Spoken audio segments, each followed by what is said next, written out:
반갑습니다. 1차 고사죠? 2학기 1차 고사 시험 범위 지금부터 시작할게요. 자, 먼저 이제 우리는 오랜만에 드디어 단독 시험 범위를 가지게 됐죠. 정은이쌤이 시험 문제 어렵게 냈더라. 너희가 공부를 빡시게 해야 되겠더라. 그러니까 정은이쌤이 나한테 시험 범위 좀 줄이라고 하신 것도 좀 이해가 되고, 원래 이제 조선 말 이제 사회경제사 그리고 이제 토치제도 이런 것들이 원래 조선사에서도 어려운 부분이에요. 열심히 공부하시고 선생님하고는 전두환부터 현대사 마지막 부분까지 나가고 그 다음에 남북관계하고 경제사를 한번 따로 묶어서 살펴보면서 시험 범위를 한번 마무리해 봅시다. 자, 오늘 먼저 대한민국의 발전 9번째 신군부의 등장, 즉 전두환 정부 체크해 보겠습니다. 자, 신군부라는 말부터 한번 해석해 볼까요? 무슨 말일까? 군부는 군부인데 새롭게 등장한 군부 이런 뜻이겠죠. 왜? 기존에 어떤 군부가 있었지 우리 지금? 그렇죠. 박정희 정부가 군사 정권으로서 먼저 존재하고 있었기 때문에 우리는 두 번째 생긴 전두환 군사 정부를 기존 정부와 구분하기 위해서 신군부라고 많이 부릅니다. 자, 전두환의 집권 과정을 보면 우선 유신 정부 때도 배웠지만 부마 민주항쟁 이후에 이 과정을 이 사태를 어떻게 진압할 것인가에 대해서 논의를 하다가 우리 야수의 심정을 가지신 김재규 아저씨가 빵빵 쏘면서 박정희 아저씨가 뒤졌고, 자, 그 상황이 12.16 사태죠. 12.16 사태. 자, 그래서 실제로 일단 통일주체 국민회의에서 최규하 대통령이 일단 선출은 됐어요. 그래서 선출은 됐는데 당시 이제 특별수사본부장이었던 전두환이 노태우와 이렇게 하나회 신군부 세력들, 이제 군대 내 사조직, 자기가 이렇게 뭐 나중에 뭔 일 할 때 좀 도와줘, 같이 힘 모아줘, 이렇게 만들어놨던 자신들의 인맥과 어떠한 그런 연줄 이런 것들을 이용한 하나회를 통해서 군사권을 장악을 하고 군부 쿠데타를 통해서 정권을 잡게 됩니다. 그걸 우리는 12.12 사태라고 얘기를 하죠. 자, 그래서 당연히 군사 쿠데타로 정권을 잡았으니 이걸 그대로 볼 대한민국 사람들이 아니잖아. 자, 그래서 서울의 시민들이 여기 보이는 야, 이거 뭐야? 왜 색깔이 하나같이 마탱이가 같냐? 오씨, 이쁜 색깔들 다 어디 가고. 자, 그래서 서울의 봄사태가 일어나게 됩니다. 시민과 학생들이 신군부 퇴진과 유신헌법의 폐지. 야, 이거 당연히 상식적으로 요구할 수 있는 것들이잖아, 그지? 그럼에도 불구하고 어떻게 됐겠어요? 많이 두들겨 맞았죠. 자, 그것뿐만이 아니라 광주에서는 진짜 중요한 5.18 민주화 운동이 일어나게 됩니다. 자, 광주에서도 시작은 비슷했어요. 학생들과 시민들이 신군부 퇴진과 계엄령의 철회를 요구하면서 시위를 시작했지만 두들겨 맞는 걸 떠나서 여기는 총기가 사용됐습니다. 자, 그러니 전투민족이었던 대한민국 사람들 가만히 있지 않겠죠. 경찰서를 털어서 무기고를 습격해서 시민군을 조직하게 돼요. 실제로 이제 예비군이 쓰는 무기들을 탈취해서 시민군을 조직해서 조직적으로 싸우려 했지만 그래도 현역 군인들하고 어떻게 싸웁니까? 그러면서 계엄군이 이제 무력으로 진압을 하게 되고 이 과정에서 너무 과잉 진압을 하고 아마 사실 여기 처음부터도 문제였죠. 그리고 이제 이걸 무력 진압하는 과정에서 많은 희생자들이 발생하게 되고 이러한 문제 때문에 5.18이 이제 우리에게 있어서 한국 현대사의 비극이자 어떤 민주화 운동의 시발점으로서 우리가 많이 기념하는 상황이 된 거죠. 자, 어쨌든 이러한 일들 이후에 신군부는 국가보위 비상대책위원회를 설치하게 됩니다. 자, 이거 어디서 많이 들어본 거랑 비슷하다, 그치? 그렇지. 박정희도 초창기에 5.16 군사정변으로 정권을 잡은 다음에 뭘 만들었어? 국가재건 최고회의를 만들었잖아요. 자, 그런 거와 마찬가지로. 자, 여기서는 어떤 일들이 일어났냐? 자, 삼천교육대가 창설되었고 언론사들을 통폐합시켰습니다. 그러니까 박정희 때는 언론사를 그냥 자기 마음에 안 드는 언론사를 그냥 잘랐다라는 느낌으로 본다면 여기는 말 잘 듣는 언론사들 밑으로 그 언론사들을 집어넣으면서 겉으로 보기에는 통폐합 이렇게 구조조 약간 이런 느낌으로 보이지만 실제로는 언론 탄압이었다는 거. 그리고 이제 사교육 금지. 요거는 조금 이제 평가할 여지가 조금 다르게 많죠. 사교육 금지, 요새도 슬슬 꺼내려고는 하잖아. 이제 그런 부분들 때문에 이런 거지가 있었는데, 그때도 얘기했지만 삼천교육대를 우리가 어떻게 바라봐야 된다 그랬지? 유튜브에 댓글 많잖아. 유튜브에 막 이렇게 미친놈들 왜 이렇게 기사 나오고, 영상 나오고 이러면 이놈 새끼들 싹 다 삼천교육대 쳐 넣어가지고, 통나무를 들게 해야 된다는 둥, 모가지만 남기고 다 묻어버려야 된다는 둥, 그런 댓글들이 후두룩하게 올라오잖아요. 그죠? 근데, 선생님이 수업 시간에도 얘기했었지만 폭력이 뭐를 고칠 수가 없습니다. 폭력으로 사람이 되면 선생님도 사람이 됐어야지. 근데 안 되잖아. 폭력으로 무언가를 고칠 수 있다는 것 자체가 굉장한 오만이고, 단순히 폭력에 일시적으로 굴복할 수는 있을지언정 그 자극의 역치가 끝간데 없이 올라가게 되면서 결국은 어쩔 수가 없어요. 그러니까 선생님이 그때 얘기했었지. 수업 시간에 첫 해년도에 선생님이 그냥 마구잡이로 애들을 두들겨 팼었지만 그건 아이들이 고쳐진 게 아니라 내 앞에서 잠시 피하고 굴복한 것뿐이고, 선생님이 없는 자리에서 그 아이들의 행동은 다시 원래대로 돌아간다고. 그러니까 삼천교육대라는 것들이 실제로 이 시기에 정말 많은 조폭들, 인간 쓰레기들 잡혀가서 사람 됐을 수는 있겠지. 아니, 잡혀갔으니 당연히 일반 민중들에게 그들이 보이지 않으면서 일반 민중들이 일시적으로 일시적은 아니겠다. 행복감을 느꼈을 수 있겠어.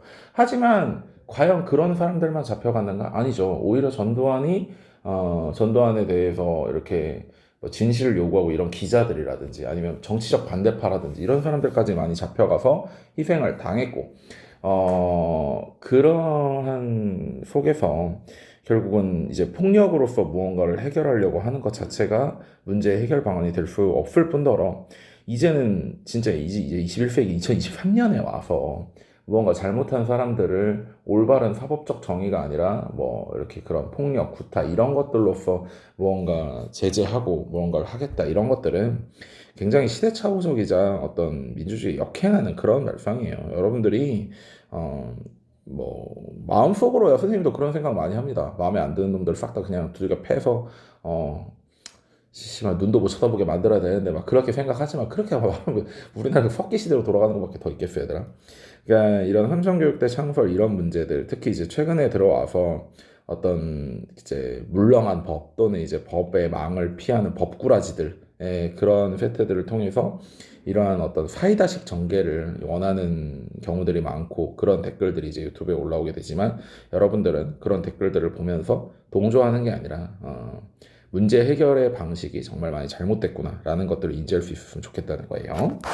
자, 어쨌든 통일주체 국민회의에서 전두환이 대통령으로 선출됩니다. 뭐 정권 다 잡아놨는데, 그지?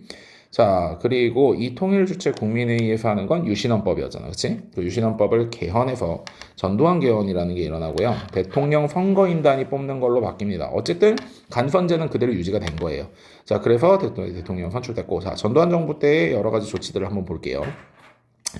먼저 강압 조치부터 볼까요? 보도 지침을 내려서 언론을 통제하게 됩니다. 여러분들 이게 땡전 뉴스라는 게 있어. 땡전 뉴스가 뭐냐면 띡 하고 뉴스가 시작하잖아, 그치? 그 다음에 나오는 말이 오늘 전두환 대통령께서는 하고 시작하니까 이게 땡전 뉴스야. 이 다음 뉴스가 뭐라 그랬어? 그치? 오늘 한편 이순재 대사께서는, 이런 식으로 어떤 지금까지의 정부와는 다르게 대통령이 민중들을 위해서 하는 일들을 언론을 통해서 적극적으로 보여주려고 하는 겁니다. 물론 좋은 것만 보여주겠죠. 오늘 전두환 대통령이 룸살롱에서 아가씨 끼고 술 마셨다는 소리를 뉴스에서 떠들고 있지는 않을 거 아니야, 그렇지? 오늘 이순재 여사가 그거 열받아가지고 그 기집애들 잡으려고 대가리 뚝배기 깨러 갔다는 얘기도 전하지는 않을 거 아니야, 그렇지? 이런 식으로 언론을 이용해서 자신의 좋은 면만을 보여주려고 했던 게 이제 보도지침과 언론 통제라고 보실 수 있겠고, 5.18 민주화 진압이나 이런 과정에서 볼 수도 있듯이 민주화 운동 등의 각종 사회 운동을 탄압이 아니라 거의 진짜 죽도록 팹니다, 죽도록. 반대로 이제 유아 조치를 보면요, 중고생의 두발과 교복을 자유로 하고 통행 금지를 해제하고 해외 여행을 자유화합니다. 근데 요 세 가지를 여러분들이 조금 더 이 이면에 있는 행간의 이면을 좀 바라볼 필요가 있어. 얘들아, 위에 올라가서 보면 지금까지 우리가 일어났던 수많은 민주화 운동의 주력 중에 한 명이 누구였을까? 4.19 혁명도 마찬가지, 그 부정선거 이후의 시위도 마찬가지, 뭐 민주항쟁이라든지 5.18 민주화 운동이라든지 서울의 봄이라든지 그런 수많은 민주화 운동들의 한 축으로서는 학생들이 있었습니다. 근데 그런 학생들에게 지금, 그러니까 그 시절 학생들은 너희 앉아있는 지금 여기하고 비교하면 안 되는 거야. 왜냐면 너희는 이렇게 말하면 좀 그렇지만 뭐 다 고등학교를 오잖아. 옛날엔 시험 붙어가지고 되는 애들만 고등학교를 올 수 있었고 막 그런 식으로 이제 지금과 학생의 의미가 많이 달랐어. 애초에 중고등학교, 그러니까 집에서 중학교는 그래 어느 정도는 다 간다고 진짜 고등학교 가는 애들 많지 않았고 그 고등학교에서 대학교 가는 애들은 더 적던 그런 시대였어. 그러니까 배운 사람으로서 지식인으로서의 어떤 그러한 자부심도 아이들이 좀 있었을 거고 그 속에서 잘못되어 가고 있는 국가와 뭔가 비틀려져 가는 정치에 대한 어떠한 저항과 이런 의식도 굉장히 강했단 말이야. 여러분들 뭐 있어요? 뭐 여기 전라도니까 뭐 이재명 좋아하고 뭐 또 20대 남자 젊은 남자애들이니까 뭐 윤석열 좋아하고 이런 건 있을 수 있겠지. 근데 왜 좋아하는지를 명확하게 대답할 수 있는 사람이 있을까? 선생님이 수업 시간에 정치를 이야기하면서 그랬지. 정치를 어느 당을 좋아하건 어떤 정치인을 좋아하건 그건 당연히 그 사람의 자유야. 하지만 적어도 내가 전라도에서 태어났으니까 내가 경상도에서 태어났으니까가 이유가 아니라 이러이러한 이유 때문에 나는 이 사람을 좋아하고 반대로 이러이러한 이유 때문에 나는 이 사람을 싫어한다는 명확하게 여러분들이 찾은 팩트와 여러분들이 해낸 생각으로 정치에 대한 지지를 표현해야 된다라고 얘기를 했었던 적이 있었어. 자, 지금도 마찬가지야.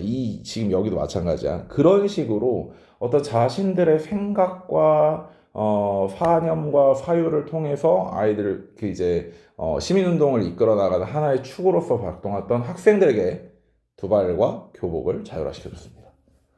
자, 그러면 아무래도 학생들인데 뭐에 더 신경을 쓰게 될까? 그렇죠. 그래서 실제로 이게 과연 유화책일까라고 생각해 볼 만한 이유가 있다는 거지. 자, 두 번째 통금 해제도 마찬가지야. 옛날엔 10시 아니면 11시 뭐 12시 이러면 막 사이렌 삥 울리면서 돌아다니는 게 불가능했단 말이야. 그럴 때 여러분들의 선배들은 같이 독서회를 조직해서 집 밖에 나가는 대신에 같이 책을 읽고 그 당시 이제 금지 서적 중에 하나였던 뭐 이에치카의 뭐 역사는 무엇인가 이런 거라든지 아니면 체게바라 평전이라든지 막 공산주의, 사회주의 이런 것들도 배우고 뭐 그게 잘못됐다는 게 아니라 선생님이 얘기하잖아. 공산주의를 싫어할 수는 있지. 근데 싫어할 거면 명확하게 이유를 알기 위해서 누구보다도 공산주의를 더 열심히 공부해야 된다고. 그지?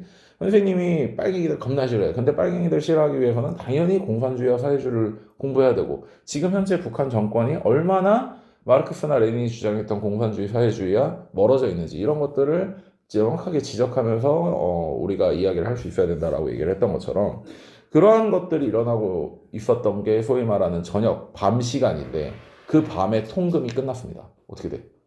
나가야지. 술 한잔 먹어야지. 술 먹으면 또 눈 맞고 좋은 일을 해야지. 그러니까 그렇게 되니까 결국은 어떤 시민과 학생들에게 무언가 이렇게 경직되어 있는 게 아니라 약간 자유를 줌으로써 오히려 이로 인하여 정치로부터의 관심을 끌어내는, 그러니까 멀어지게 하는 그런 형태의 정책으로 해석할 수도 있다는 거죠. 해외여행 자유와도 마찬가지야. 사실 우리가 이제 인스타나 이제 SNS를 하면서 SNS는 사실 그 사람의 가장 빛난 면을 보여주는 거잖아. 아이, 진짜, 왜 그런 거 많잖아. 그 SNS 거지들. 거기 한번 올려보겠다고 영끌해가지고, 여행 가가지고, 뭐, 지들 수준에 맞지도 않는 그런 거 하고, fem이 명품 얘기하면서도 그랬잖아. 그지? 그러니까, 니들이 아무리 지금 시계를 롤렉스를 차고, 가방을 구찌를 들고, 샤넬을 들고 이래봤자, 누가 봐도 그걸 찐이라고 생각하지 않아. 그치? 왜냐면, 너희의 신분이 명확하고, 너희의 사는 곳이 명확하고, 어떤 너희의 그 사회적 지위가 명확하니까. 그지? 반대로 대학 교수나 정치인들, 뭐 대통령 영부인, 뭐 대통령 이런 사람들이 3만 원짜리 가방을 메고 다녀도 저게 3만 원짜리라고 누구도 생각하지 않았지.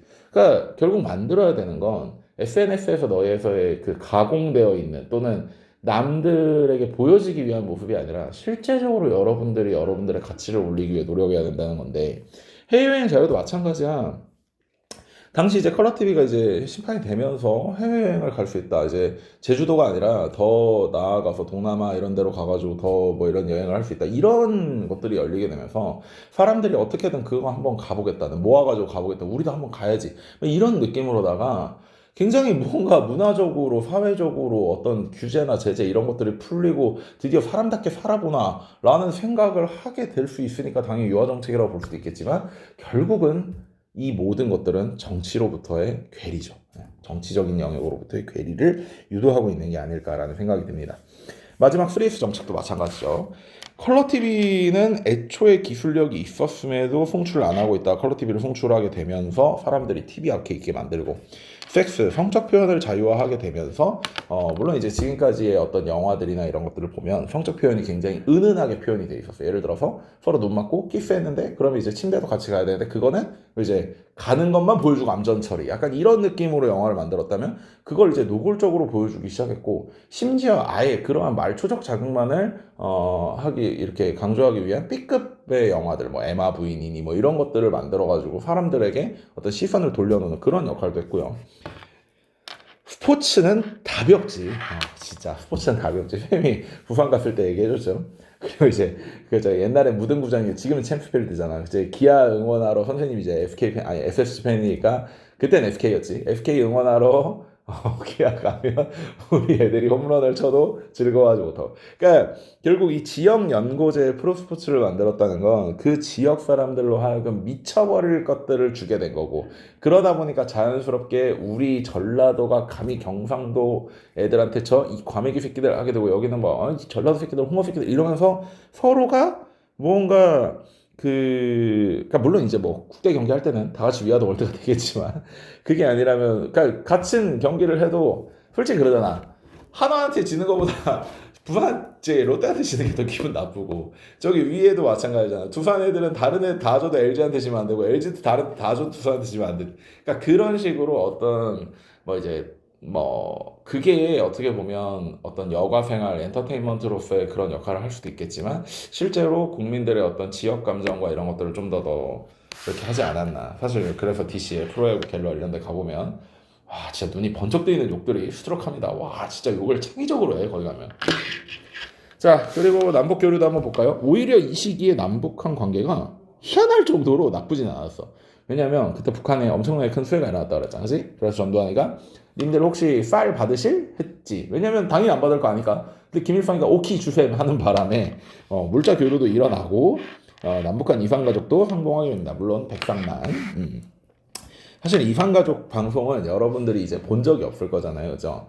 근데 이제 선생님만 하더라도 이산가족 방송을 이제 여러 차례 여러 정부에서 했던 것들을 생방으로 볼 때, 야 진짜 대단해, 대단해. 그러니까 실제로 몇십 년 동안 헤어져 있던 사람들, 특히 진짜 웃긴 거는 기존에 부부였던 사람들이 헤어졌는데 이 사람은 이 사람대로 부측에서 따로 결혼하고 이 사람은 이 사람대로 남측에서 따로 결혼했는데 또 만나가지고 어쨌느니 저쨌느니 어머님은 내가 모시고 살았느니 아버님은 어쨌느니 그러면서 야 진짜 엄청나요. 그 무슨 포스트잇 같은 종이에다가 언제 어디서 헤어졌는지 이런 거 양쪽 다 붙이고 그래서 그것 때문에 지금 살아있나 어떤 이런 거 다 이렇게 교류해서 확인하고 그 중에 이제 뭐 100쌍 많으면 300쌍 정도 뽑아가지고 이렇게 저기 선발해서 판문점이나 뭐 북측을 가거나 이렇게 해가지고 만나는데 만나자마자 울음바다 난리 그런 난리 없어. 진짜 6.25 때 난리도 아니다. 참 어마어마하지. 둘째 날 놀고 이제 셋째 날 헤어지는 반응이 진짜 야 그건 첫날보다 더야그 아무 진짜 이산가족과 아무 관련이 없는 선생님도 보다가 아 이거 진짜 더 이상 못 보겠다 하고 이제 채널 돌리면 다른 채널에서도 그거 하고 있고 그런 시기였어 진짜. 그러니까 나라가 거의 센세이션이 일어났을 정도의 어마어마한 그런 이제 행사들이었죠. 다만 이제 이명박 정부 이후에 보수 정권이 들어오게 되고 그렇게 되면서 아무래도 이산가족 상봉은 많이 이제 없어졌고 문재인 정부 때 다시 또 한번 이제 등장하나 했는데 사실 이쯤 되니까 이제 많이 돌아가셨습니다. 사실 이산가족 분들도. 자 이거는 뭐 그런 일들이 있었고요. 하여튼 최초의 남북 이산가족 상봉은 오히려 은근히 전두환 때 일어났다는 거. 자 3조원 봅시다. 저유가, 저금리, 저달러. 경제사에서 물론 한 번 더 짚어줄 거지만 간단하게 보겠습니다. 자, 저유가부터 볼까? 자, 우리나라는 기름이 한 방울은 나오지만 99.9%를 수입하는 나라야. 그지? 자, 그러면 기름값이 내려간다는 건 다시 말해 공장을 돌리거나 산업의 발전에 쓰이게 되는 전기가 생산비가 줄어들게 되고 생산비가 줄어든다는 것은 다시 말해 상품의 가격이 내려가고 상품 가격이 내려가면 사람들은 그거를 가격 빠졌다 하면서 사게 될 테니까 소비가 촉진된다. 오케이. 자, 소비 촉진까지만 오면 된다 그랬지. 소비 촉진되면 어떻게 되겠어? 그렇지. 공자는 투자, 고용, 생산을 늘리게 되고 투자, 고용, 생산이 늘어나게 되면 임금과 지대가 지급이 되면서 다시 일반 백성들이 소비를 하게 되는 그래서 소비 촉진까지만 오면 된다 그랬어. 자, 저금리도 볼까? 금리가 낮아져. 다시 말해 화폐 가치가 낮아져. 그럼 화폐 가치가 낮아지면 은행에 쌓아놓고 있는 게 이득이야? 아니면 그걸 가지고 쓰는 게 이득이야? 그치, 쓰는 게 이득이야. 자, 쓰는 게 이득이기 때문에 열심히 소비가 촉진됩니다. 딱 여기까지 왔으니까 끝. 오케이. 자, 저달러가 조금 복잡하다 그랬지. 자, 저달러는 교육과정에 나오진 않지만 일부 교과서에서 언급하고 있는 플라자 합의를 봐야 된다 그랬어. 플라자 합의를 통해서 미국과 일본 사이의 합의가 이루어지는데 너무나 절상되어 있던 엔화의 가치를 다운시킵니다. 예, 미안해요. 이제 너무나 평가절하했던 엔화의 가치를 절상시킵니다. 엔화 가치가 상대적으로 올라갔으니까 상대적으로 달러의 가치는 낮아지게 되고, 따라서 원화의 가치도 올라가긴 했지만 엔화만큼 올라가진 않았기 때문에 현재까지 수출 시장에서 가격적인 문제로 강점을 가지고 있는 일본 상품의 가격 경쟁력이 내려간 대신에 그 틈새 시장을 활용해서 수출 시장에서 한국제 공산품들의 가격 경쟁력이 생기면서 수출이 급성장하게 되고, 요 세 가지 다운된 거를 합쳐서 우리가 삼저, 그리고 이로 인해서 일어난 경제적 호황을 삼저 호황이라고 얘기를 합니다. 사실 우리나라 정제 전성기 때죠. 예, 진짜 뭐 대학만 졸업하면 다 주식하고 뭐 이런 시대였지. 자, 그러다가 이제 6월 민주항쟁이 일어나게 되는데요. 요 6월 민주항쟁은 다른 말로 호원철폐 시위라고 하기도 합니다. 먼저 보겠습니다. 자, 박종철이라는 친구가 시민운동을 하다가 경찰에게 잡혀갔는데 사망하게 됩니다. 근데 경찰이 이걸 뭐라고 발표를 했냐면 턱 치니까 억 하고 죽었다라는 무슨 개소리를 해요. 책상을 턱 치니까 애가 억 하고 죽었대. 씨발 뭐 무술의 고수냐? 검강, 검기 뭐 이런 거 날아가는 거야? 자, 그래서 개도 안 믿을 이런 소리를 하니까 당연히 사람들이 미쳐 날뛰기 시작하고, 이런 미쳐 날뛰는 과정에서 뭐 예를 들어서 대통령에 대한 직선제를 요구한다든지 뭐 이러면서 헌법을 바꿔야 된다라는 얘기가 나오니까 정부에서는 호헌 조치를 발표를 합니다. 우리는 헌법을 바꿀 생각이 없다. 호헌이라는 건 헌법을 보호한다 이런 뜻이거든. 현행 헌법대로 그대로 갈 거다라는 얘기를 하니까 더 사람들이 미쳐서 날뛰기 시작하고, 그 와중에 이한열 열사가 최루탄에 맞고 죽습니다. 그러니까 최루탄을 맞고 죽는 게 최루탄 맞고 숨 막혀 죽었다는 게 아니라 최루탄을 원래 공중에다 터뜨려야 돼. 그러니까 선생님이 전경 나왔잖아. 시위 막으러 물대포를 쏠 때도 물대포를 사람한테 직사로 쏘면 어떻게 된다고? 죽는다고. 꼬부기가 괜히 물대포 쏴가지고 뭐 파일 이런 애들 죽이는 게 그게 그 고증이 잘 된 거야. 그러니까 진짜 살수차한테 물대포 1대1로 맞으면 진짜 죽습니다. 사람 맞아서. 근데 이제 그렇게 하지 않고 직사로 쏘는 게 아니라 뒤에 사람들이 많이 몰려 있을 때 쏘면 이제 날아가는 충격을 뒷사람들이 흡수해 줄 수 있으니까 그럴 때 직사로 쏜다지. 근데 직사로 쏘는 건 내가 알기로 노무현 정부가 마지막이라 그랬어. 이명박 정부 때만 해도 직사를 쏘는 게 아니라 애초에 살수차에다 캡사이신을 넣어가지고 그거를 위로 뿌린다고. 약간 샤워기 틀듯이 뿌린다고. 그렇게 활수차를 쓰는 거지 직바로 때리지 않거든. 최루탄도 마찬가지야. 공중에서 터뜨려야 되는데 뭐 발사를 잘못했나. 하여튼 최루탄이 직사로 맞아 죽었다고. 그러니까 이렇게 생각하면 돼. 수류탄은 어떻게 작동하는 무기지? 던져서 그 수류탄 안에 있는 구슬들이 나가서 이제 사람을 찢어발기는 무기잖아. 근데 그걸로 죽은 게 아니라 수류탄에 맞아서 죽었다고. 약간 그런 느낌으로 받아들이면 돼. 하여튼 이한열 열사가 최루탄에 피격되게 되면서 오히려 이게 이제 엄청나게 이제 도화선이 된 거죠. 그 도화선이 되면서 이제 호원철폐 시위가 굉장히 본격적으로 일어나게 되고, 그 과정에 이제 60 국민대회라든지 이런 것들이 이제 일어나게 됩니다. 뭐 명동공대 모여가지고 아구리 타는 거. 결국 그래서 노태우가 6.29 선언, 앞으로 대통령 선거는 국민들이 직접 뽑는 직선제로 하겠습니다. 이런 식으로 얘기를 한 거죠. 자, 그래서 9차 개헌이 일어나는데 진짜 최초로 여당의 독점적 주도로 하는 합의가 아니라 여당과 야당의 합의로 인해서 개헌을 하게 되는 9차 개헌이 일어나게 되고, 이 5년 단임의 대통령을 직선제로 뽑는 형태의 개헌이 일어나게 됩니다. 자, 16년 만에 직선제 대선에서 문제는 야권이 분열을 해버렸어. 김대중과 김영삼과 김종필 쓰리김이 서로 치고받고 싸우다가 당선은 노태우가 되어버리는 기가 막힌 일이 일어난다. 자, 이렇게까지 해서 전두환 정부를 마무리 지으면 될 것 같습니다. 자, 여러분 고생했습니다. 안녕.